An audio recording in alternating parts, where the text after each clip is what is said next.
आमनेर तालुक्यातील ताज्या बातम्या व ठळक घडामोडींसाठी पाहत राहा JBN महाराष्ट्र।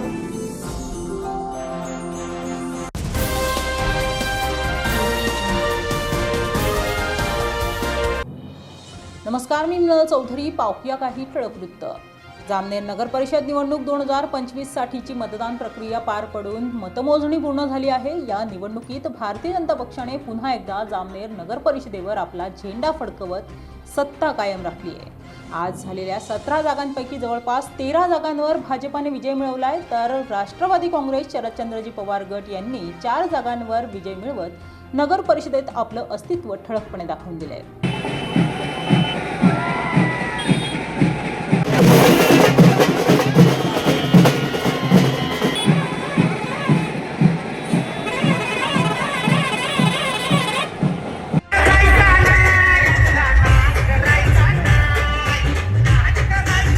नगर परिषद निवडणूक 2025 मध्ये 26 नगरसेवक आणि 1 नगराध्यक्ष अशा एकूण 27 जागांसाठी निवडणूक होणार होती। मात्र उमेदवारी माघारीच्या टप्प्यापर्यंत 9 नगरसेवक आणि 1 नगराध्यक्ष अशा एकूण 10 जागांवर भाजपाने बिनविरोध विजय मिळवला।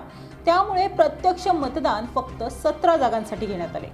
भाजपाने निवडणुकीपूर्वी 27 पैकी 27 जागा मिळवण्याचा दावा केला होता। मात्र राष्ट्रवादी काँग्रेस शरदचंद्रजी पवार गट यांनी 4 जागांवर विजय मिळवत हा दावा खोटा ठरवलाय। त्यामुळे जामनेर नगर परिषदेत भाजपाचे बहुमत असले तरी विरोधकांनीही सक्षम उपस्थिती नोंदवली आहे। भाजपाच्या साधना गिरीश महाजन या जामनेर नगराध्यक्ष पदासाठी बिनविरोध निवडून आल्या आहेत, तर भाजपाचे नगरसेवक पदाचे विजयी उमेदवार आहेत। वॉर्ड क्रमांक 1 अ मध्ये जोहरे दत्तात्रय नामदेव यांनी 1297 मतं मिळवून ते विजयी झाले आहेत, तर वॉर्ड क्रमांक 3 अ मध्ये बाबुराव खडू हिवराळे यांनी 1082 मतं मिळवून हे विजयी झाले आहेत। वॉर्ड क्रमांक 3 ब मध्ये माधुरी गजानन कचरे यांना 1351 मतं मिळाली आहेत, तर वॉर्ड क्रमांक 5 ब मध्ये माळी वेणुबाई रमेश यांना 1199 मतं मिळाली आहेत। वॉर्ड क्रमांक 6 अ मध्ये पिंजारी मुन्नी हारून यांना 2019 मतं मिळाली आहेत, तर वॉर्ड क्रमांक 6 ब मध्ये बेगम सईदाबी युनुस खान यांना 1733 मतं मिळाली आहेत। वॉर्ड क्रमांक 8 अ मध्ये तेजस संजय पाटील यांना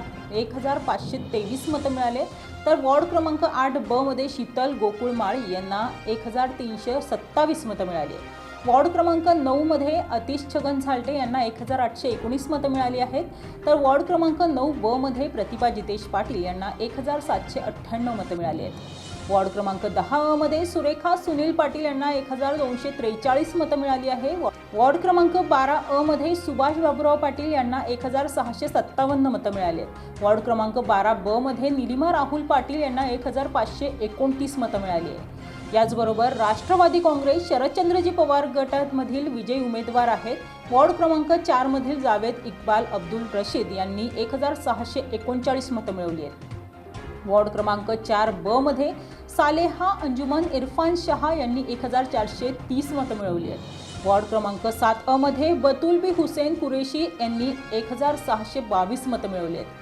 वॉर्ड क्रमांक 7 ब मध्ये शेख परवीन बी बानो नाझीम या 1670 मते मिळवून विजयी झाले आहेत। निकाल जाहीर होताच भाजपा कार्यकर्त्यांनी जामनेर शहरात विजय रॅली काढून जल्लोष साजरा केलाय, तर दुसरीकडे राष्ट्रवादी काँग्रेस कार्यकर्त्यांनीही 4 जागांवर विजयाचे स्वागत केले।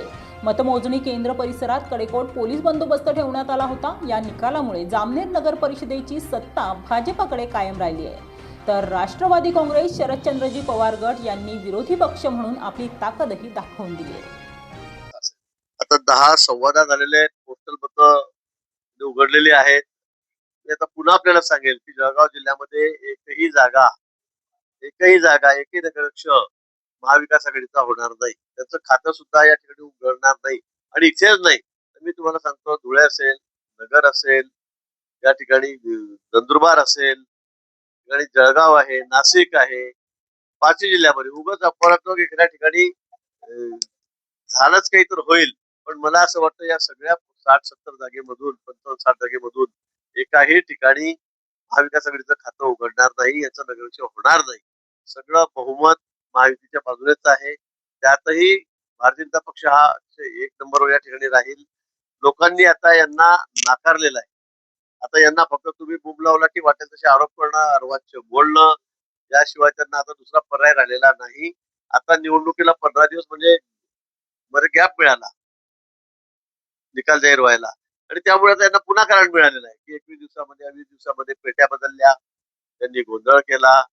आधीच पेट्या चुकीच्या आहेत, बॅलेट पेपरवर मतदान घेतलं नाही, मतदार याद्यांमध्ये घोळ आहे, डबल नावं आहेत, ही यांनी कारण शोधून ठेवलेली आहेत. पण आता निकाल लागेल नुसतं उत्तर महाराष्ट्रात नाही तर राज्यभरामध्ये तुम्ही बघा यांची किती धुळदाण होते आहे. ते कुठे दिसणार नाही.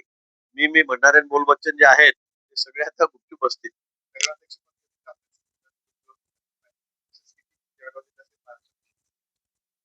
नाही मी आज सांगण्याचे तुम्ही सर्वे करताय 150च्या वर जागा दाखवता आहे 288 पैकी भाजप फक्त 155-60 पर्यंत जाईल म्हणून दाखवताय.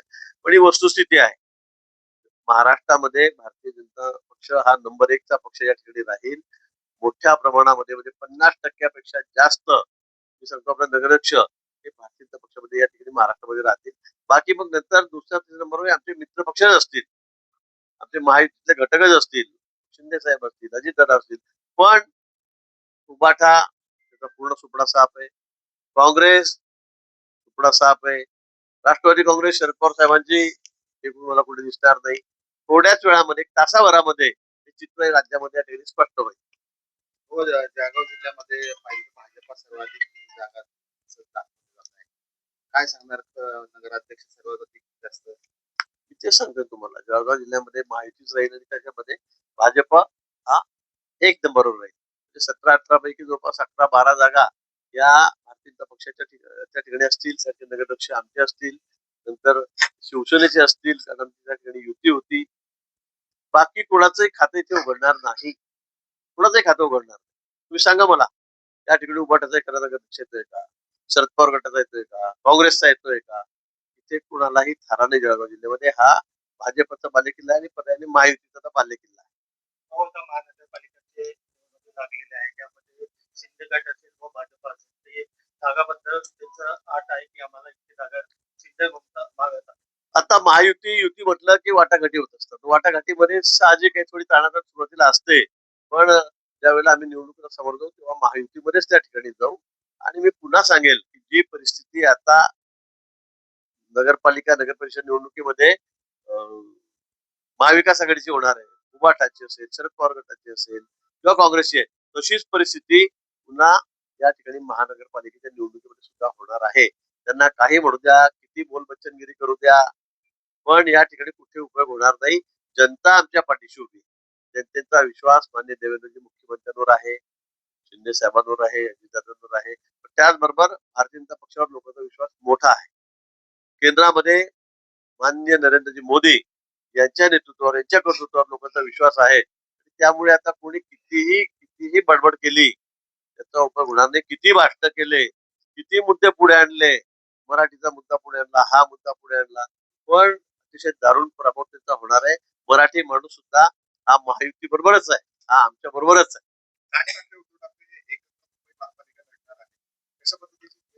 इथे सांगितलं तुम्हाला, मुंबई असेल, नवी मुंबई असेल, ठाणे असेल, नाशिक असेल, नागपूर असेल, पुणे असेल, पिंपरी चिंचवड असेल, कुठल्याही ठिकाणी बघा तुम्ही त्यांनी एखाद्या ठिकाणी महापौर करून दाखवा.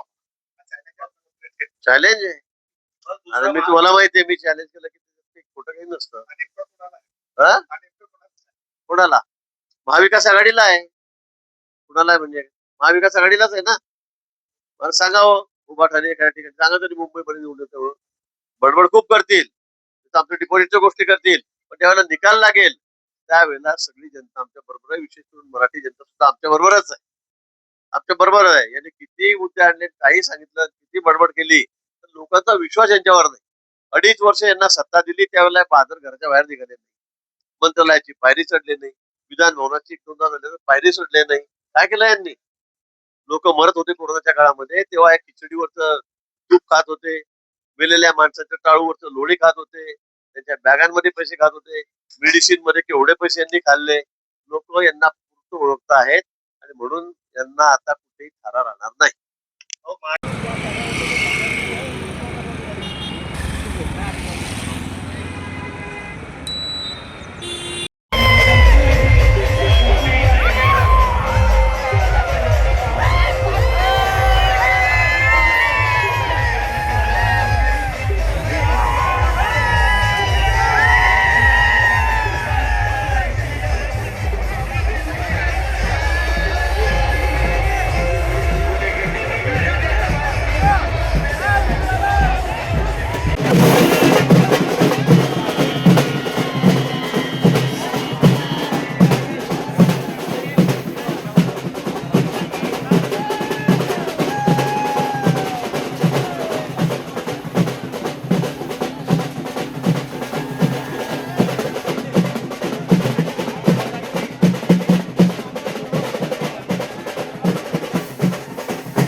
नगरसेवक आणि एक नगराध्यक्ष अशी निवडणूक होती. त्याच्यापैकी नगराध्यक्षपद आणि 9 नगरसेवक हे बिनविरोध निवडून आलेले आहेत आणि आज झालेल्या मतमोजणीप्रमाणे 17 नगरसेवकांपैकी 13 नगरसेवक हे भारतीय जनता पक्षाचे निवडून आलेले आहेत आणि 4 नगरसेवक हे राष्ट्रवादी काँग्रेस पार्टी शरदचंद्र पवार या पक्षाचे निवडून आलेले आहेत. मतमोजणी शांततेत पार पडलेली आहे. विजय देख रहे हैं, ये इसकी देन डॉक्टर बाबा साहेब अम्बेडकर है। संविधान के माध्यम से हमने इलेक्शन को लड़ा और अहंकार को हमने डुबा दिया। अहंकार को जनता ने, जामनेर की जनता ने डुबाया। जो 27-0 का नारा दे रहे थे, पूरे महाराष्ट्र में ढिंडोरा पीट रहे थे, लोगों ने, नौजवानों ने, शहर के अवाम ने बता दिया। हमने शहर के लोगों का वोट देने का अधिकार बाकी रखा।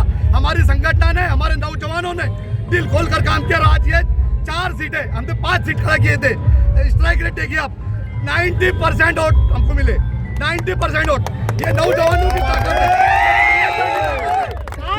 मैं इस माध्यम से आपको बताना चाहता हूँ कि जामनेर शहर में इसके बाद कोई गुंडागर्दी, कोई दहशत नहीं चलेगी। यहाँ पर संविधान का राज चलेगा, यहाँ पर दहशत नहीं चलेगी। सोशल मीडियावर ते काही सांगणार होते, पण आता आपण प्रत्यक्ष पुरावा पाहिलेला आहे आणि जर पाहिलं तर संविधानाने दिलेला अधिकार सुद्धा हिरावण्याच्या मागे लागले होते, परंतु आमचे सर्वसामान्य कार्यकर्ते ठामपणे उभे राहिले आणि त्यांनी आपल्याला मिळालेला मतदानाचा अधिकार हा जनतेला, सर्वसामान्य जनतेला मिळवून दिला आणि त्यांच्या ज्या वल्गना होत्या साम दाम दंड भेद वापरून त्या आम्ही 27-0 करू, त्याला या 4 आमच्या उमेदवारांनी छेद दिलेला आहे आणि लोकशाही जामनेर शहरातली जिवंत ठेवण्यासाठी हातभार लावलेला आहे आणि याचं श्रेय या उमेदवारांसह सर्वसामान्य कार्यकर्त्यांचंच आहे, सर्वसामान्य जनतेचंच आहे। आज या ठिकाणी जामनेर शहरामध्ये जो 27-0चा नारा या ठिकाणी दिला जात होता, परंतु खऱ्या अर्थाने आमच्या जावेद भाऊच्या नेतृत्वात या ठिकाणी 4 उमेदवार निवडून येऊन सण त्यांनी चपराक दिलेली आहे। बाकी आमचे जे उमेदवारांचा पराभव झालेला आहे तो थोड्या बहुत फरकाने पराभव झालेला आहे। तो पराभव का झाला तर इकडे बाकीच्या ठिकाणी त्यांनी बोगस मतदान केलेलं आहे। जे बोगस मतदान ते बोलत करू शकले नाही म्हणून त्यांचा या ठिकाणी पराभव झालेला आहे भारतीय जनता पार्टीचा। आणि या इकडे हिंदू भागामध्ये खूप मोठ्या प्रमाणात बोगस मतदान केलेलं आहे म्हणून त्यांचा या ठिकाणी विजय दिसतोय। परंतु आमचे कार्यकर्ते शेवटपर्यंत लढले, त्यांना कुठलाही आम्ही बळी न पडता ते शेवटपर्यंत टिकले आणि लढले, हेच आमचा या ठिकाणी विजय आहे।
बातमीत इथेच थांबूया. ताज्या अपडेट्ससाठी www.jbnmaharashtra.com या आमच्या वेबसाईटला लॉग इन करा. तसेच यूट्यूबवरील आमचे व्हिडिओ पाहायला विसरू नका आणि गुगल प्ले स्टोअरवरील JBN न्यूज ॲप डाउनलोड करून JBN Maharashtra news channel live पहा. नमस्कार.